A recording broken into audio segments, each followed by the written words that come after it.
Today on our 2012 Chevrolet Colorado, we're going to be taking a look at and installing the Aries Black Grille Guard, part number AA4080. Also available in polished stainless steel, part number AA4080-2. Here's what this grille guard is going to look like once it's installed on the vehicle. As you can see, it's going to give us a nice heavy-duty clean look to the front of the truck. It's made of a heavy-duty carbon steel construction with 1.5-inch tubing. Here in front of the headlights, it's got these cages that can help protect things that may kick up from potentially breaking your headlight lenses. And these are also removable, so that way, depending on what look you want, you can take these out or leave them in. Got this rubber that goes over the risers here on the very front of the guard, and those are going to help protect it if you possibly bump into something, whether that be in a parking lot or a garage, something like that. What this grille guard is going to do is give you that nice clean look on the truck and make it look a little bit beefier.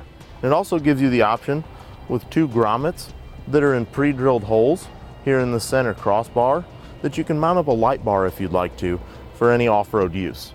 It can also help protect the front of your vehicle if you're going through any light brush from too much of it kicking against the front and prevent some potential scratches. What I like most about this grille guard is it does give a nice heavier duty look, but it also leaves it open and accessible to the front grille here and to down at the license plate. So you can still see the license plate and you'll still get good airflow through the grille. Now, let's show you how to install it. First thing we're going to need to do to begin our installation is we're going to need to remove this lower lip on the front fascia here.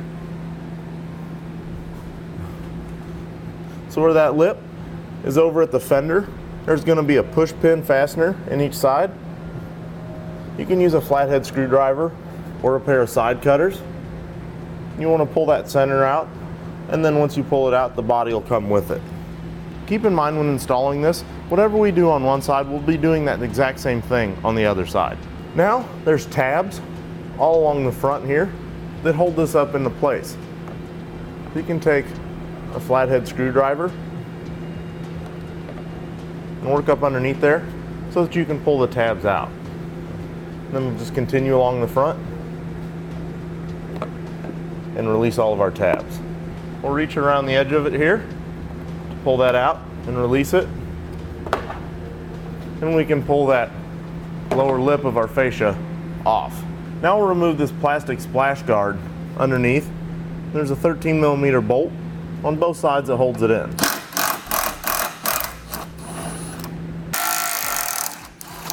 Now we can take one of our long 12mm bolts.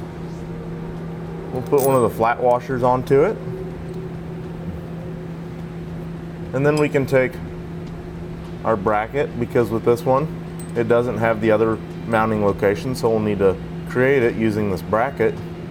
And you'll want the longer end of the bracket, which is up here, to go up on the outside of the frame. So the bolt will go through the bracket and then through that hole right there in order to come out the other side.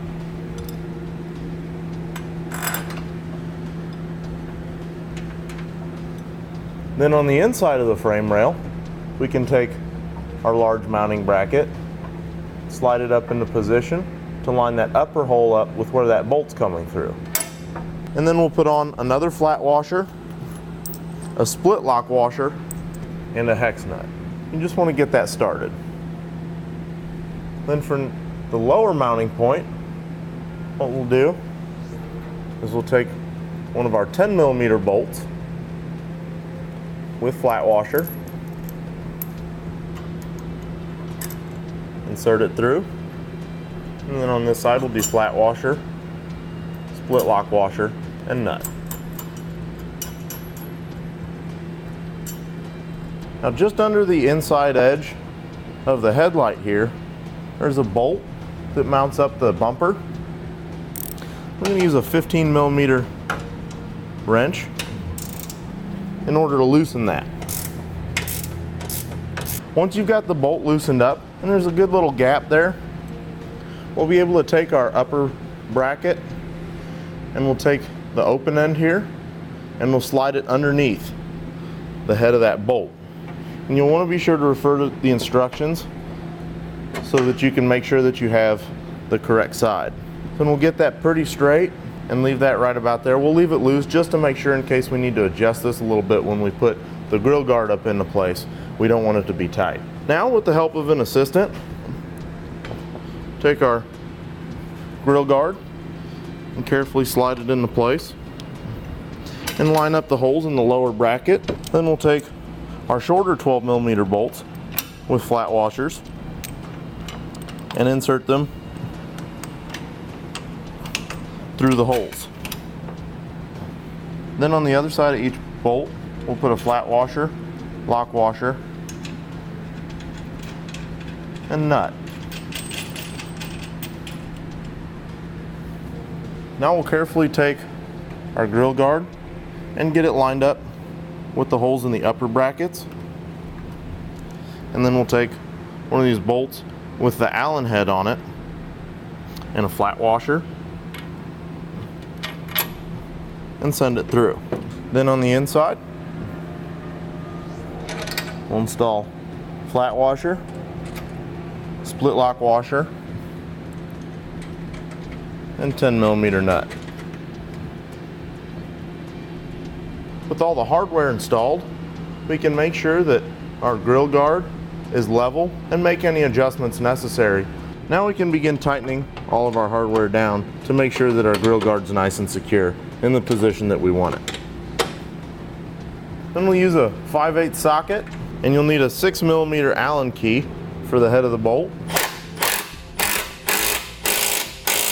in order to tighten it up. Then on these 12mm bolts and nuts, we'll be using a 3/4 inch socket and wrench.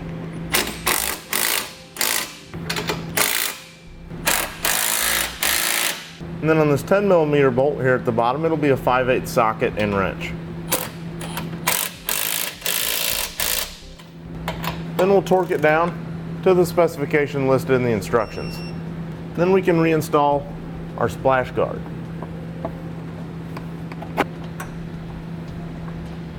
That's going to complete our look at and installation of the Aries Black Grill Guard, part number AA4080 on our 2012 Chevrolet Colorado. Click the link below to shop, learn more, or visit us at etrailer.com.